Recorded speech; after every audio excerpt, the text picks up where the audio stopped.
Hello there, Ren Fair fans. My name is Victoria Van Arnhem, and I perform as the Lady Victoria.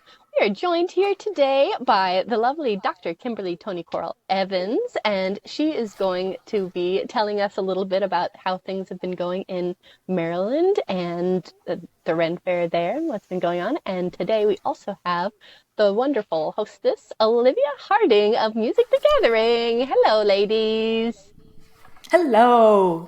Hi, good to see you. Good to see you Good to see too. you. Yeah. Since we had you on the show last time, I've mentioned your book to many people. I'm so glad it was sort of an excuse for me to read it. And it's also something that I carry with me to every festival, which for anyone who's packing to get on the road knows like every tiny square inch means a lot. So your book is very important. That means a lot to me to know that you do that. I'm like, wow, I don't even take my book to every festival and I only go to one. What if I need to reference it? It's wonderful. And that book is Renaissance Festivals Marrying Past and Present. That is marrying with a cheer. E-Y. Yes, marrying the past and present. And it is an ethnographic study of contemporary American Renaissance fairs, focuses on the Maryland Renaissance Festival itself. It is quite the concept. It was actually really interesting this year because the year of the research of the book was 2004, and we were doing 1536, which was the year of three queens.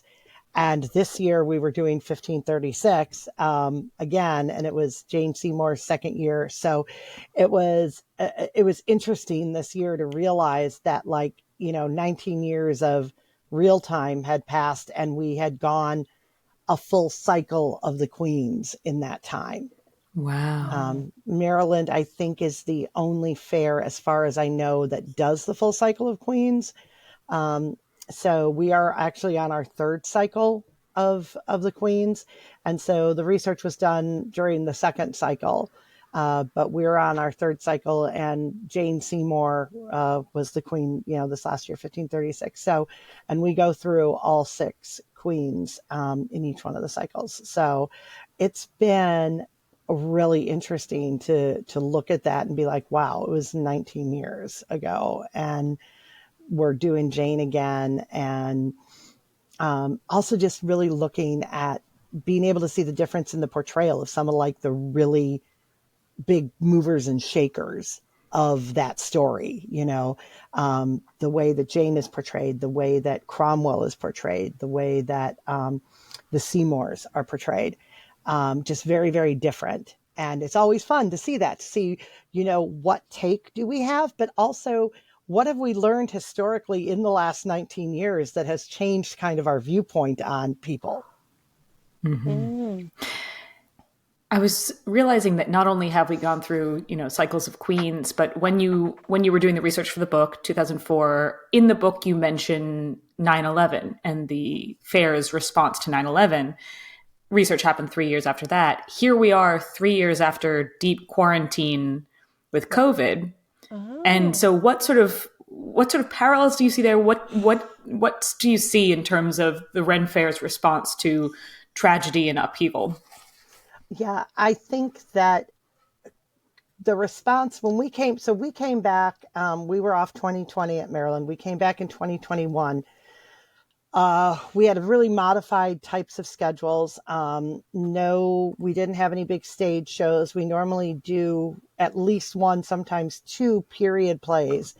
And we didn't want to be in those rehearsals, so we didn't do that. We did do some street spear.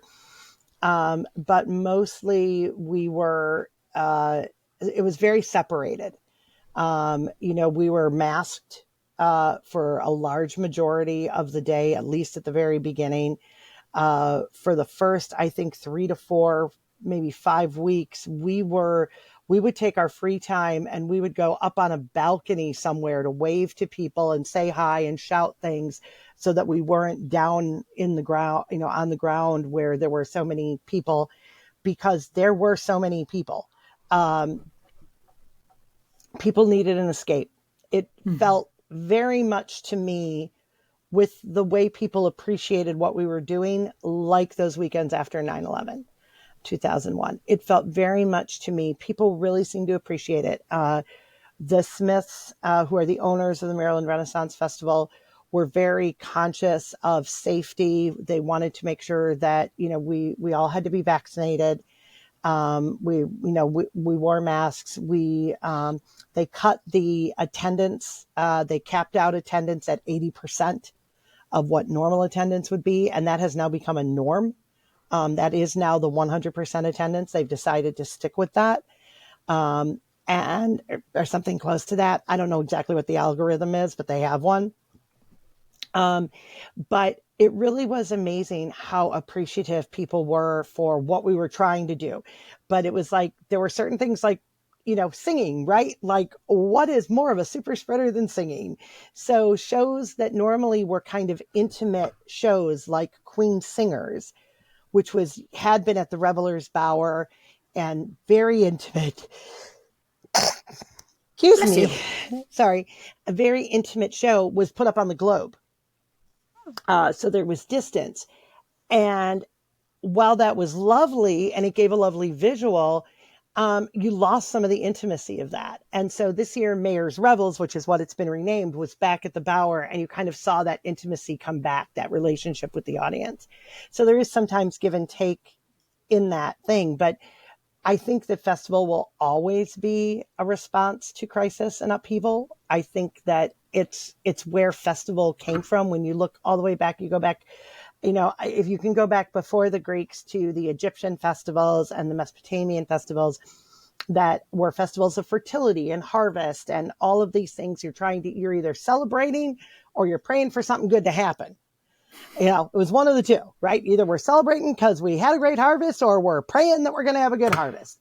And you get into the Greek and the Roman festivals of Bacchus and Dionysus and the revelry and the drinking and things, which in the Renaissance shows up as what is, the Rabelaisian festival, right? Carnival, the idea of carnival, which is the world turned upside down. So that's where you have the master and mistress of misrule. So somebody from the village who normally wouldn't be in charge of anything, probably even themselves, are suddenly in charge of the village entertainment and making everybody happy. And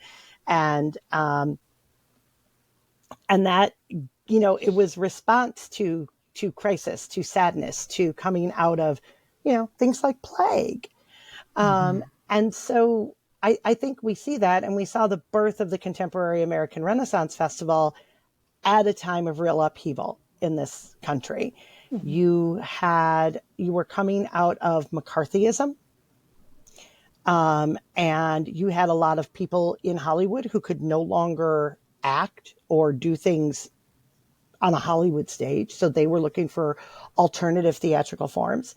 You had the person, Phyllis Patterson, who founded the first festival, who was a teacher and an educator, but also was somebody who was kind of part of that kind of more, I guess, freestyle community, who was like, let's do this. And so you had that initial push. Then you had kind of this explosion of growth in the 70s as we were in the recession. And then you had kind of another big, huge growth push in the 80s, when, like towards the end of the 80s, when kind of the rest of the world was in a lot of upheaval. We were coming to the end of the Cold War. We were seeing, we were seeing the wall come down. We were seeing the end of the Soviet Union. And then the 90s was just kind of really very much status quo. Not a lot of new festivals opened. Festivals didn't really close. Wasn't like, just kind of went along. And then you hit 2001, and it was that desperate need. And you saw a huge growth in festivals after that. And you're seeing this now in festivals that opened last year. We have a festival in Delaware that opened last year for a one weekend fair.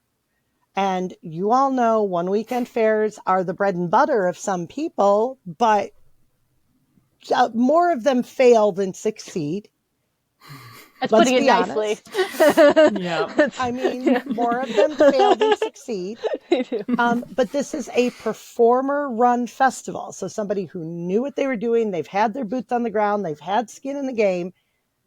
It's a 3-weekend festival this year in its Wow. second year. Oh my gosh. And that's pretty much unheard of. Like the Florida fairs will have a one weekend fair for like 5 or 6 years and then they'll get hurricaned and then that's the end of it, right? There's no expanding. That's not what you Well, do. and yeah, and having done a Florida fair, like the first weekend in January, I can tell you, some choices were made. Choices Yeah. were made.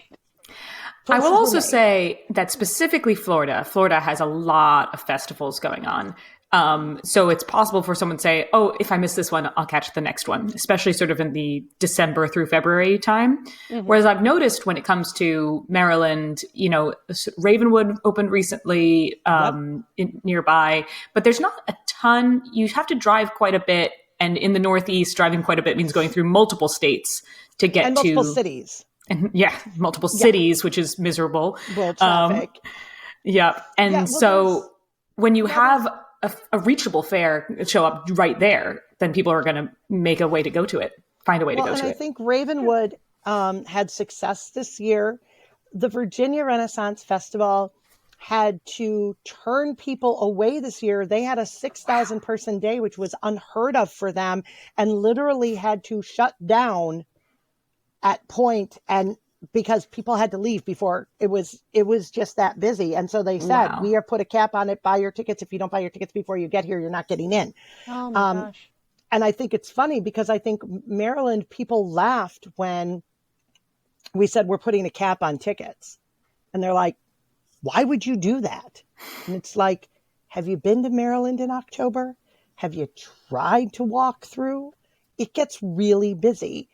And the festival owners, I think by not going back even to what we were at before COVID, have improved the overall experience, because we could easily sell 10,000 more tickets. Mm-hmm. I really believe on our closing weekends, but I don't know what the quality of the experience would be at that point. I feel like we're still able to give a good quality of experience at this point. And I think that's important for everybody involved. And you don't ever want to cut off your nose to spite your face. And, I remember telling people that we were capping attendance and they were like, that's insane. And I'm like, no. And it becomes like a super wanted thing, like with Disney, because like Disney had to reduce so much and everybody was like, I've only ever seen on the Ren Fair Reddit, it's always like looking for Maryland tickets. Where's the Maryland tickets? Does anybody? I just need one. They're just begging for tickets. It was insane. I mean, we sold out opening weekend largely because we had Jacques the Whipper there. We sold out a couple of days, weekends 3 and 4, and then we lost weekend 5 to Hurricane Ophelia. That's right. Yeah. And the minute we lost weekend 5, that was it. We were sold out for weekend 6 by Tuesday morning. Wow. We were sold out for weekend 7 before that week ended. And before the next week ended, we were sold out for the rest of the run. And I mean, I had people calling me being like, can you get me tickets? And I'm like, nope, I told you. Tell me. I told you, give me the dates. I can get, I'll get you tickets and I'll be waiting for you at will call. I said, but I cannot. I said, I don't have access. I'm like, nobody has access right now. This is it. This is the best thing you can do is sit there and hit refresh. Because if somebody turns a ticket in, that ticket becomes available for sale again. And there was a lot of complaining about it and people being like, oh, you shouldn't have to. And it's like, listen, they're trying to preserve the experience. They limited the number of 2-day. They did 2-day passes, being that it had to be used on the same weekend this year, which made a great deal of sense. People are like, well, I'd like to take one and have it the first day and then you come on like the last day. And it's like, great, except they have to hold that spot as if you're coming days 2 through 18. Mm-hmm. Oh, I see. Because you might show up. Yeah. So that spot is a ticket they can't sell those days. Yeah. And so you have to, and it's like, the difference between buying a single day pass at the reduced rate for the opening weekend and a single day pass for the closing day versus buying a weekend pass is like $4. It's like, put the crowbar in your wallet, buy the 2 different days, and just be happy about it, because it's about making your experience better, right? Yeah. Because if we sold tickets not caring about the fact that people with the season passes might show up that day, if everybody shows up on a particular day because they want to see that band that's there that weekend, if we were selling 5,000 of those, then you're suddenly in these positions where you can't get into a privy, you can't get food, you can't get a beer, you can't do anything. And nobody wants that. How did you see this affecting those people that come every single weekend? Those people that are always going to be there. Did you see an influx, or like what happened with their experience? Do you know? So our Fair Ever pass holders, those sold out very, very quickly. And there were a lot of people who were like, oh my God, I can't believe they sold out. I didn't get mine this year. And what a lot of them did was pivoted to 9-day and 6-day passes, or 2 9-day passes. Okay. And the Fair Ever, the Fair Ever is like just they can come all the way through. They can call any day. They can come any day. And it's such a huge discount. It's ridiculous. When you buy the discount passes for the multiple days, it really is for the Fair Ever pass day. That's where, like, I would say, when you're talking about getting the most bang for your buck, if you're somebody who wants to come every single day. And there are people who do. There are people who love to come every single day. And if they want to come every single day, that's awesome. We have people who come every day, but you also have people who are like, I come 6 days, or I come 1 day a weekend. So the 9-day pass works for me. So there are a lot of different options that are available for people who are coming, right? Like, we have a lot of different things, and our tickets are still, I think, incredibly reasonably priced. They're cheaper the opening 3 weekends, but even at the end of the season, a normal adult ticket's only $30. That's a very decent price. So from the national average that I've seen, they can range typically between around 17 to 20 to 50, something like that in New York. Do you remember how much the New York tickets were? It was definitely in the 40s. I want to say 48, but it may have been more like 45. Okay, but they just hiked them up. Okay. Yeah. So our adult tickets, even the most expensive single ticket you can buy is $30 for an adult. Kids 7 to 15 are still $15. And if you're under 7, you're free. Oh, wow. So, that's a great price structure. It sounds like they really put a lot of thought into that. Yeah. I've seen they some put a really lot of wonky thought ones into lately. it. And given the size, yeah. And you're never going to make everybody happy. But I thought that, having worked other fairs where, I've seen fairs where it has been ridiculously crowded. I've also seen fairs that have priced themselves out of having good crowds. They've hit a sweet spot. And also, Maryland is we're not a hat fair. So all of your entertainment is paid before you walk in the door. If you're spending any other money, it's on food or drink or purchasing stuff from the merchants, which is what they want people to do. They want the merchants to be successful because they like having really good merchants. So you get a good reputation. People want to come to your show. They bring the good stuff. More people want to come back to get the good stuff. I mean, I know people who come to the Maryland Renaissance Festival that have never seen a show there. Really? Wow. I've never seen a show, never bought a single thing of food, never bought a single thing to drink, but they have all of their Christmas shopping done by the end of October, because they will come and they do, that's what they do. They come 2 days and they do all their Christmas shopping. Wow. And I'm like, if you're going to support small business, good on you. Right. I've heard that just recently that Maryland is a highly juried, and that it's a crafter specific jury. So a lot of the Ren fairs now have a lot more buy sell things. And there's some really good reasons for that, like for doing that. But I think there should be a good mix between like handmade goods as well as, some easier to purchase things. But in terms of it's amazing. Maryland is really, it is pretty significantly juried.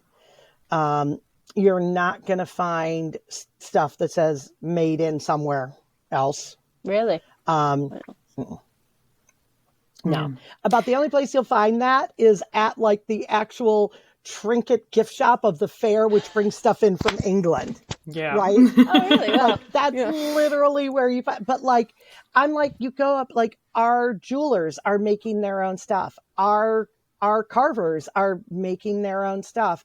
Our leather makers are making their own stuff. And we have, like, I know that, like, when a booth opens up, it is highly competitive to get a booth at Maryland. So there will be multiple bids, and, you know, there'll be all sorts of stuff. And I remember when a booth came open a few years back, and it was going to be for the 2020. Just wanted to say, because some people might not know this about Maryland, I'm so pleased for the crafters who are there, because we all know those crafters whose skill, the amount of time they put into things, their ingenuity. You see their stuff and you say, this is worth $900. But no one's going to pay that. But then DMV people have the income. They will pay what these crafters are absolutely worth. And it makes me so happy to see that. It's excellent.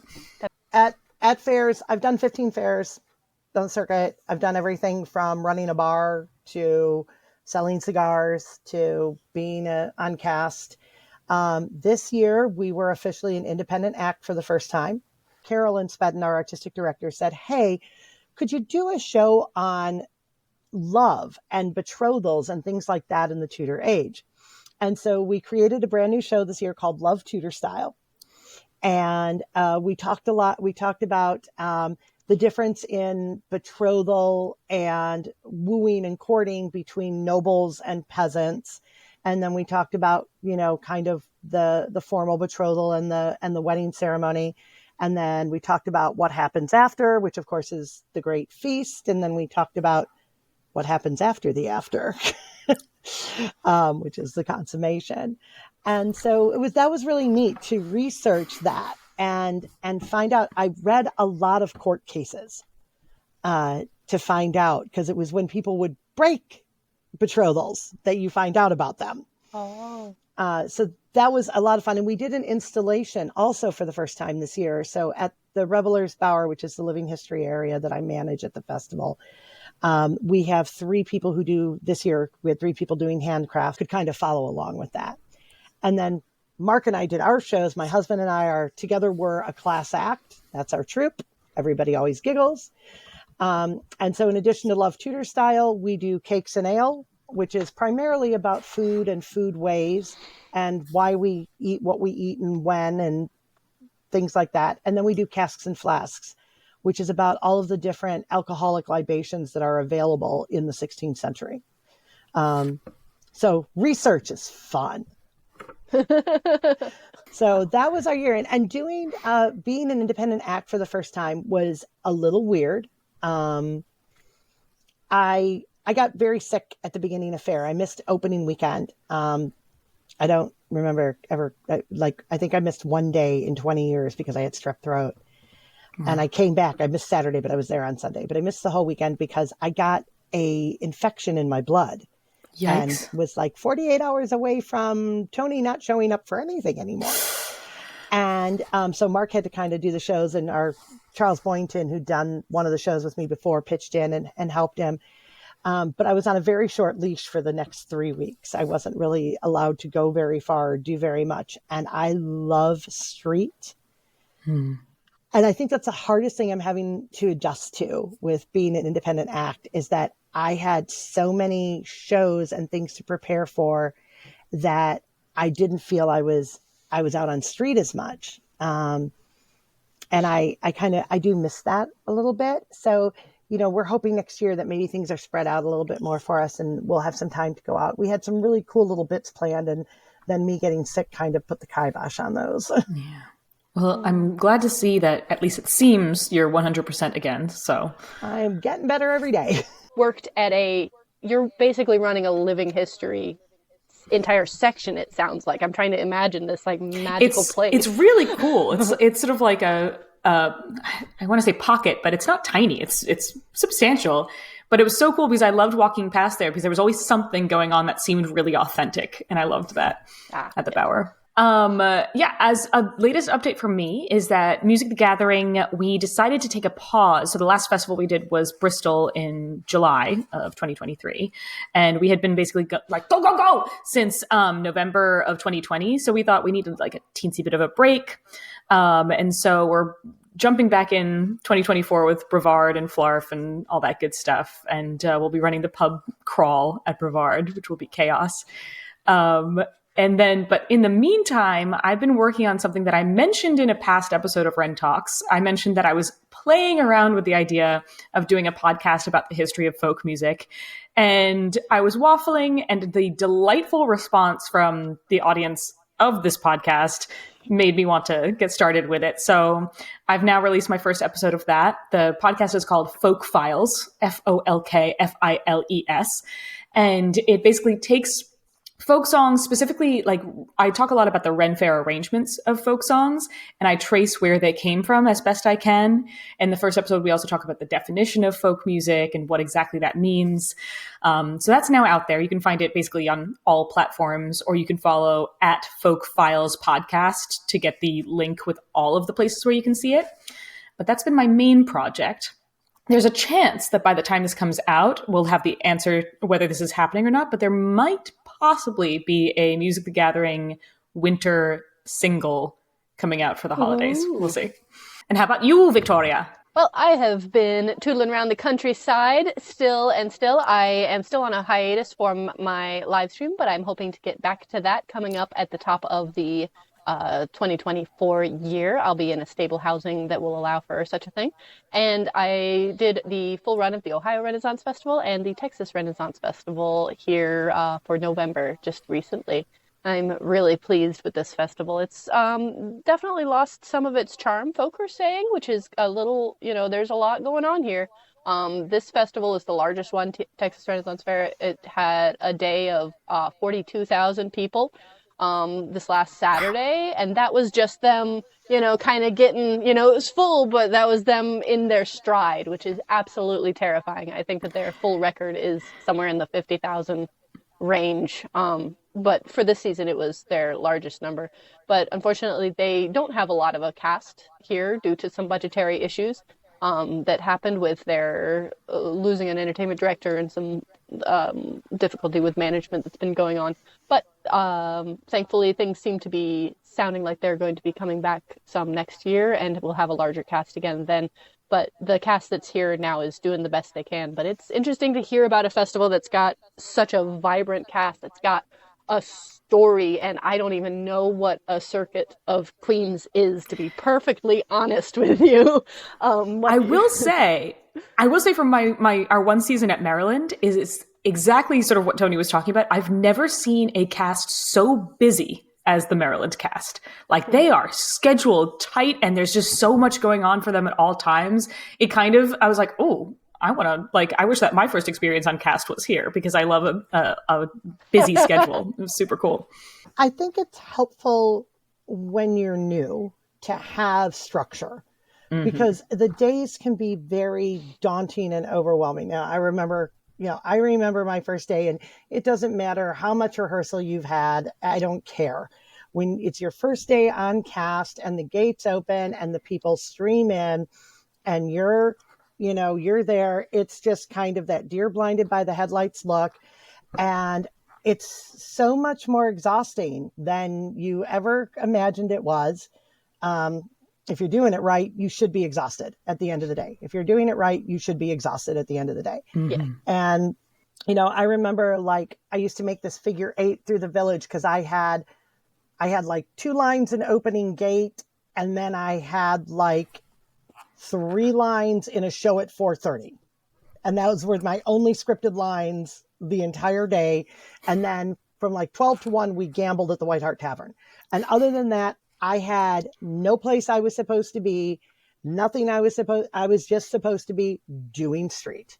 Wow. And I did. And when you do it that way, I was very fortunate that I came up at a time where we had some just like ridiculously amazing street performers that I was able to learn from. Like, I got to work with some of the best. Some of the best of the best, in terms of both in terms of like street acts, like Cardinal Cineas Weiss and people like that, but also in terms of cast members who just were really great at the interactive improv, which is different from regular improv, right? Yes. And so I was fortunate. And the difference there being that you're interacting with people who are not trained, like in regular improv, you're doing improvisation with somebody that's also a trained improv person. Right. So you're working within a group of improv performers, but at the festival, the whole thing, we may do something that's two performers, but our whole point is involve the patron, involve the visitor.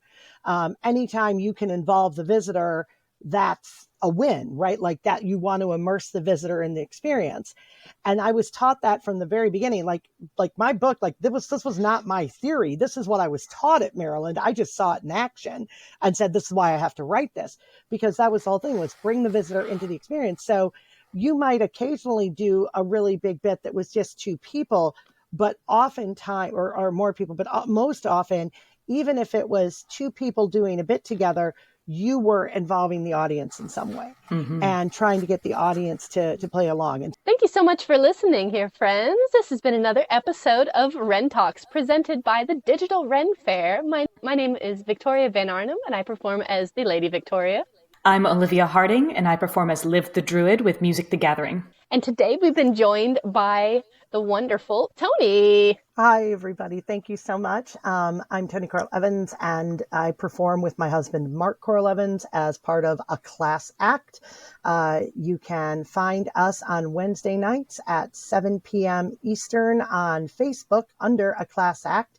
That's AKLASSEAKTE.